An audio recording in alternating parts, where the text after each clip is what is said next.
Добро вечер, гледате Отворено студио, јас сум Боријан Јовановски. Правата на децата се тема која не прати во еден, за жал, негативен контекст од осамостојувањето на државата до денеска.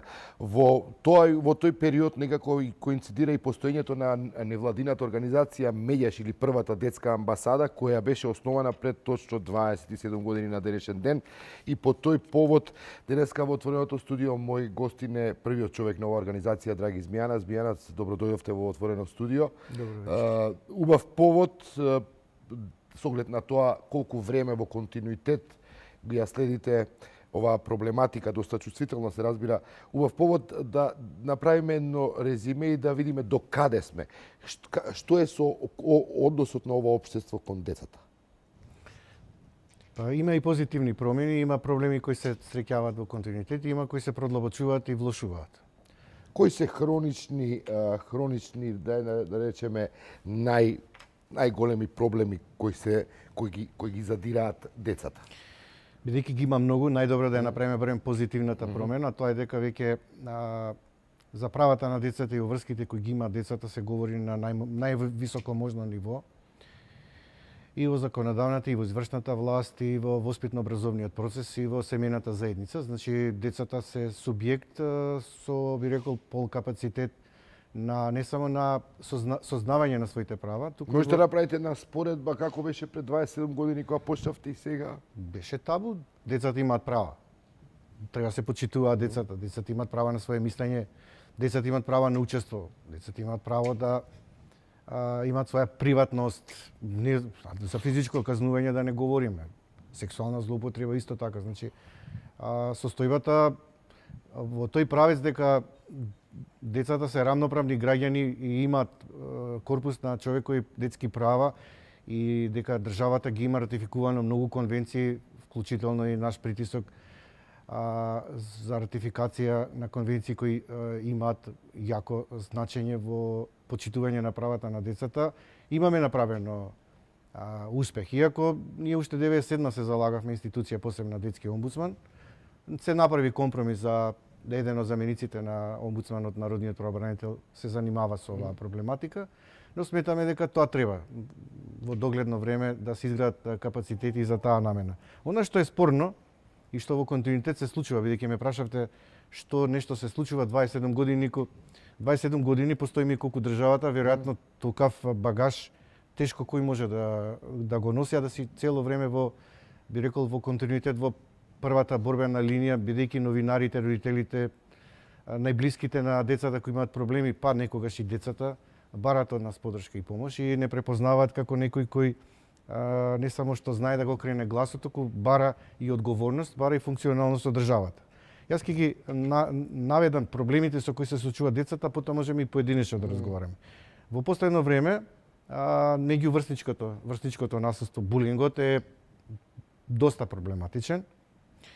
Има граѓански иницијативи кои барат од нас поддршка како заедничко и одговорно родителство по развод. Имено нели по разводот не значи дека завршува и родителствувањето, туку треба 20 родители подеднако да водат грижа за растот и развој на детето. Има една неправда по член 123а од Законот за семејство, каде што е загарантирана тајноста на родителите кои се откажале од своите биолошки деца, а од друга страна неколку членови од конвенцијата и самиот комитет препорачува дека децата треба да си ги знаат биолошките родители. Подржуваме една иницијатива благородна, би рекол, децата си ги дознаат биолошките родители. Од повеќе аспекти сметаме дека е тоа важно и поради намалување на можната инцестуална врска некоја и поради тоа што да не се санкционираат тој родител што се откажал и најблиското семејство за да може да остварува емотивна врска со детето кое е посвоено. Потоа, за жал, во последно време сме веќе 4-5 години доста активни во однос на заштита на животната средина, воздухот, загадувањето и проблемите децата кои ги имаат од загадувањето на воздухот. Во меѓувреме формирав една парламентарна лоби група, каде што очекуваме да прагот на, би рекол, нетолеранција на високите честички на PM10 и 2,5 се намала спрема европските стандарди. И со 4 организации сме веќе во процес на поднесување на тужба до државата Република Македонија за да може да биде сериозна во однос на овој проблем. Пред да одиме на секој од проблемите во овие поединечно, прво погледнеме прилогот кој го подготви колегата Христијан Бановски. Неретко на семафорите ве пречекува испружена рака која екзистенцијата си ја обезбедува од ден за ден преку просење. Честопати тоа се деца на предшколска возраст. Некои од нив учат да просат уште пред да научат да зборуваат. Исплашени или избунети, во несоодветна облека на секакви температури. Сликата со години е непроменета, на што потсетува и народниот правобранител во годишниот извештај. На институциите им останува обврската да најдат соодветен начин за решавање на овој проблем. Иако Министерството за труд и социјална политика информира дека презема мерки во врска со децата на улица и дека во соработка со граѓански организации имплементира проекти за социјална заштита на децата во насока на зајакнета теренска работа и детектирање и работа со децата на самото место, но изголемување на тимовите во воспоставените дневни центри за деца на улица. За жал, деца на улица, кои сами или во придружба на родител питачот, продаваат ситни дребули, вдишуваат лепило и слично, е се уште дел од македонското секојдневие. Пишува во годишниот извештај. Сепак, поголемиот дел од децата се практично невидливи за системот. До сега не се преземени мерки согласно препораките на народниот правобранител за впишување на овие лица во матичната книга на родени. Давањето пари на дете на улица не е хумано, велат институциите и ги повикуваат граѓаните да ги пријават случаите во Министерството за труд и социјала преку телефонскиот број 15 505. Но на крајот од денот и оние малкумина кои се згрижуваат во центрите завршуваат назад на улица. Според надлежните, децата најчесто на питачење ги присилуваат членовите на нивните семејства. Некои деца со питачење го откупуваат или го одработуваат долгот на своите родители.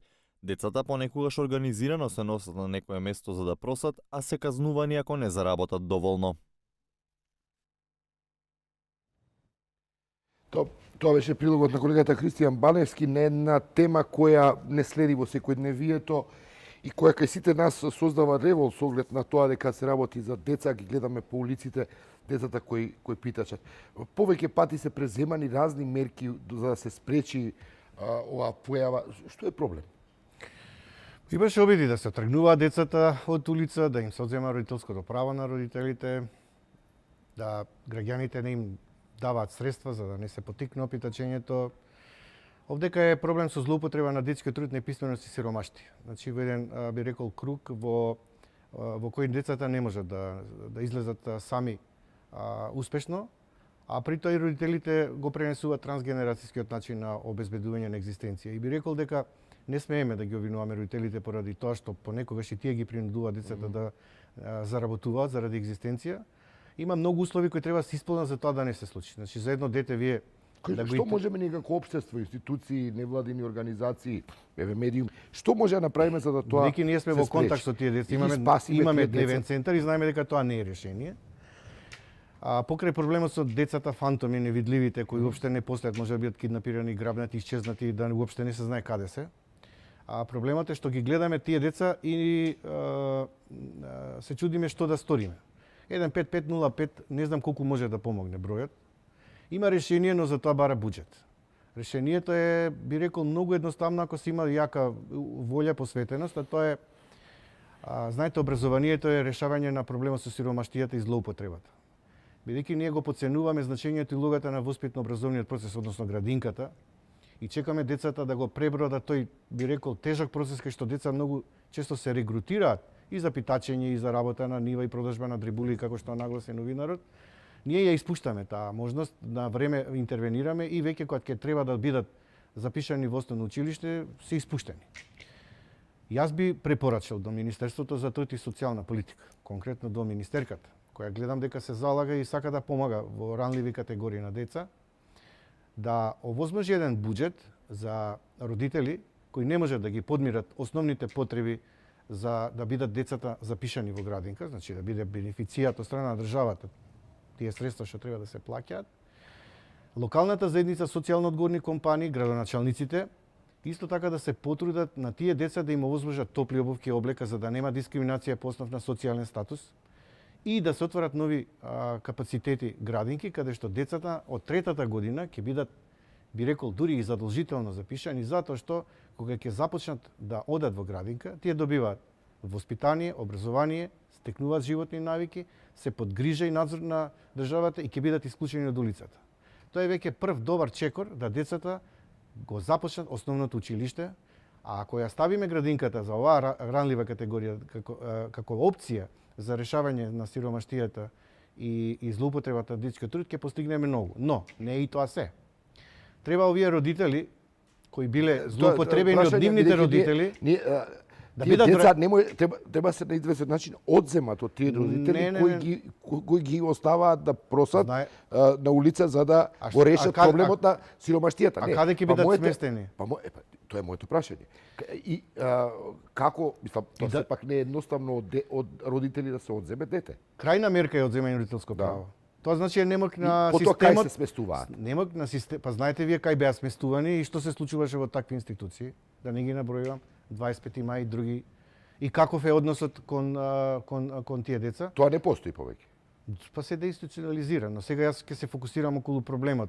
Еден од двајцата родители, ако има дете два родители, еден родител, обврзано треба да биде вработен, да Центарот за социјална работа врши надзор како родителот го ствара родителското право, како средствата од вработувањето ги инвестира во детето, детето да биде на време вклучено во градинка. Со социјална грижа капацитети развиено кои можат да го следат тоа. Неблагодарно е да кажем дали имат или немат, но и вие самите ќе заклучите дека капацитетите се повеќе административно бирократски, не се доволно на терен.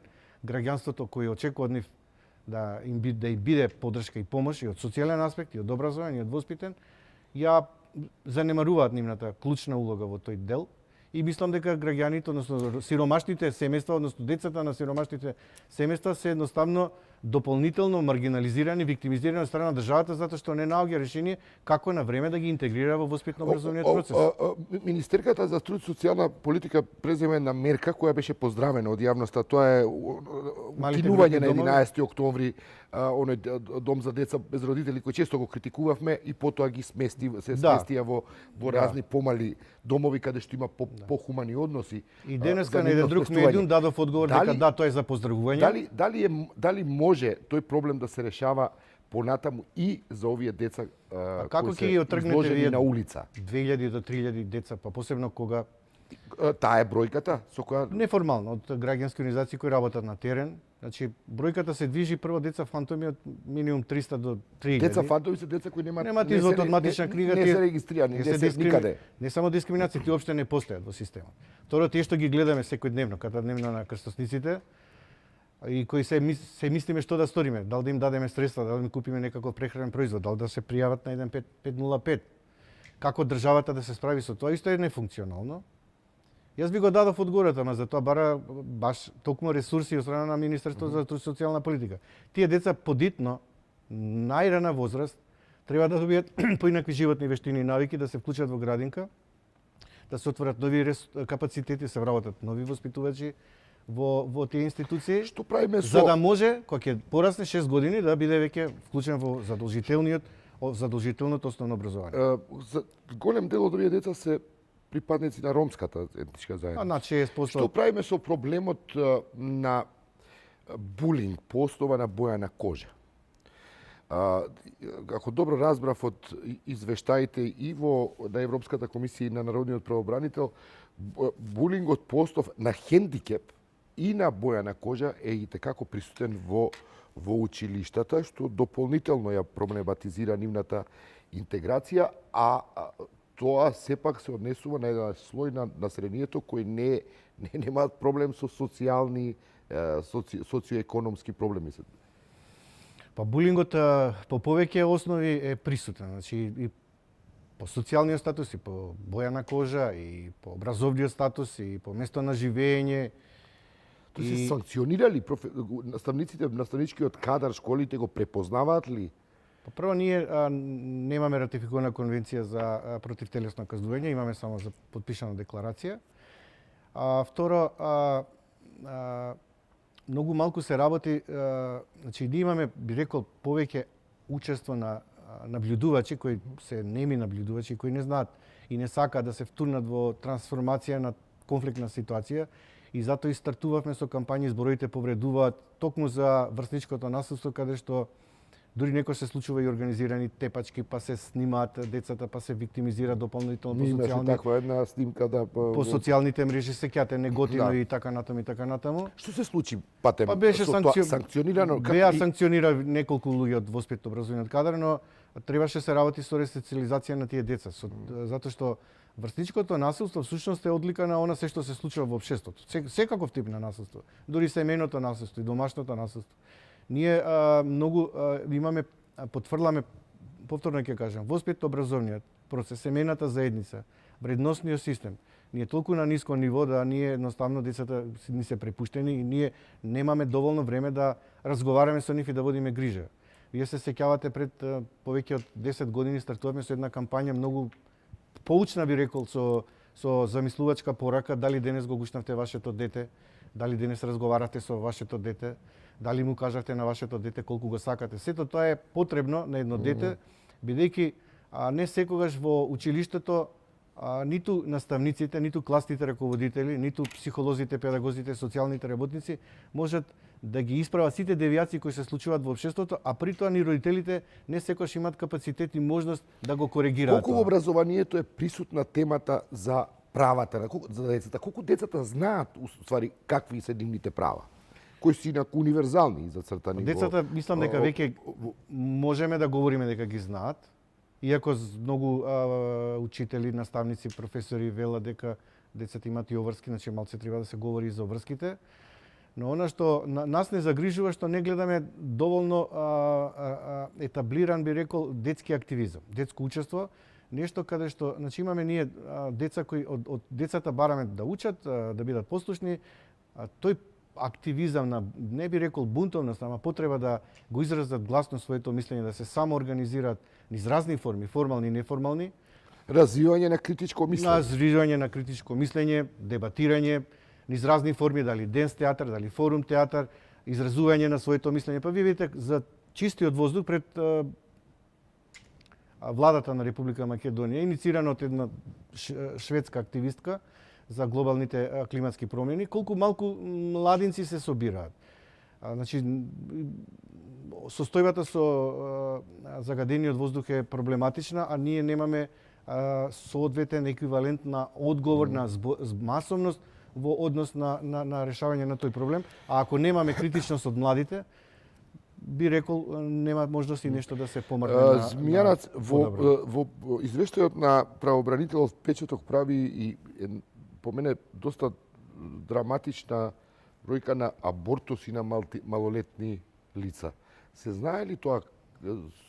Кој го контролира тоа и што се случува со тие и па и бракови склучени на малолетни лица? И такви кои се породуваат, односно женски малолетни лица кои раѓаат деца, а не се ни самите способни да Ние на една изјава од народниот правобранител реагиравме во јавноста и се обративме до јавното обвинителство да испита дали има трговија со деца на малолетници кои се пораѓаат и децата им исчезнуваат во гинекологија и добивме одговор дека таков тип на криминал не постои и јавното обвинителство се огради од една таква условно кажано можност за шпекулација. Но знаете, социјалните мрежи вријат и преку социјалните мрежи луѓето си ги пронаѓаат своите браќа, сестри кои биле тргувани, оттргнати и така натаму и така натаму. Така да имаме ние и алтернативна сцена, би рекол, на самоорганизирање на граѓанството, каде што едноставно некои работи не може да се сокријат и затоа посочив на почетокот биолошките... И постои ли трговија? Јавно обвинителство каже дека не. Да. И добивме официјален допис дека не. Така да од тој поглед не можам ништо повеќе да кажам отколку она што беше како сомнеш. Што е со киднапираните? И постоја многу информации кога веќе ги спомнувате социјалните мрежи за тоа дека се киднапирани, односно исчезнати многу деца. Па имаше еден период кога се уште 3 до 4 деца мислам дека не се пронајдени. Ние за жал немаме ни капацитет да го европеизираме бројот за кој постои на европско ниво за дојава на таков тип на киднапирани и грабнати деца. Иако имаше деманти дека не е толку голем бројот, но кога вие не можете да ги пронајдете и тие исчезнуваат од мапата на Европа, кога вие знаете во мигрантската криза 2015, 16, 17, самиот Европол изјави дека 10.000 деца се киднапирани, грабнати, исчезнати од Европа, кога мигрирале низ рутите од Грција, Македонија, па се до крајната дестинација, е поразителна бројка. Дали тие деца биле грабнати, киднапирани, дали биле илегално посвоени, дали биле тргувани, дали биле едноставно робови, сексуални и така натаму, е проблематично и сметаме дека, јас лично сметам дека ние како општество сме во задоцната реакција во однос на она што се случува во криминалната сфера на самоорганизирање, во однос на тоа кои ни ги детектираат слабостите. Вие знаете дека и кога влегува децата со возрастен, уопште не поставува старател на деца кои немаат родител, значи како некој кој ќе следи до излегување од територијата на Република Македонија и мислам дека на некој начин имавме и ние слабости во тој поглед. За крај уште едно прашање на кое јавноста доста чувствителна, а тоа е прашањето на сексуалната злоупотреба, односно педофилијата. Да. Се има ли увид во тоа или за тоа се работи кои се случуваат, а се молчи поради, што знам, разни предрасуди во однос на тоа, да страв или други видови на сатанизација на тие луѓе кои се изложени на такво сексуално насилство во нивните семејства, децата? Педофилија, родоскрнавење и сексуална злоупотреба на деца беше и се уште долго едно од нашите таргет, би рекол, цели, каде што го притискаме система да биде функционален и за наша среќа во 2008 и во 2014 казните за полов напад на дете под 14 години успеавме со наше силно застапување и лобирање да се зголемат на минимум 14 години. Она што ни недостасува е така наречениот Марин закон, каде што нема да застари полов напад на дете под 14 години, што Македонија треба да го исполни. Она што мислиме дека е уште проблематично, што нема санкции, односно се бара доброволна медикаментно-фармаколошка терапија со бихевиорална когнитивна метода, каде што педофилот кој служува казна во затвор треба да се третира и при тоа нема да биде задолжителна така наречената хемиска кастрација, а ако сака да биде задолжителна, тогаш ќе треба да му се намали казната, тоа не функционира. И најголем проблем со педофилијата е рецидивизмот. Има тука одредени движења педофилскиот интерес да не се санкционира, затоа што се очекува да се случи психичко расстройство, па ако се случи полов напад на дете, тогаш ќе се смета за педофили и полов напад на дете. Проблематична е оваа ситуација во државата и мислам дека треба малце посериозно да се зафатиме околу овој проблем, затоа што се повеќе деца се жртви на полов напад на дете. Светските статистики кажуваат дека од 5 девојчиња барем едно било или сексуално вознемирувано или силувано, а секое 7 момче, дури тој праг паѓа и на 600, исто така во текот на своето детство било сексуално вознемирувано или силувано и е проблематично околу недоволно мобилизирање на јавноста на воспитно-образовни процеси на родителите околу овој проблем. Драги изменаци, благодарам, немаме повеќе време за други прашања. Благодарам што сте гостин во отворено студио, ви честитам роденденот и посакувам јубилејот да го славите во една порелаксирана атмосфера со помалку проблеми, со повеќе права за децата. Благодарам. Тоа беше Драги Измјанац, првиот човек на првата детска амбасада Медјаши. Ви благодарам за вниманието. Останете со нас, следуваат вестите. Јас и Кристина Атовска.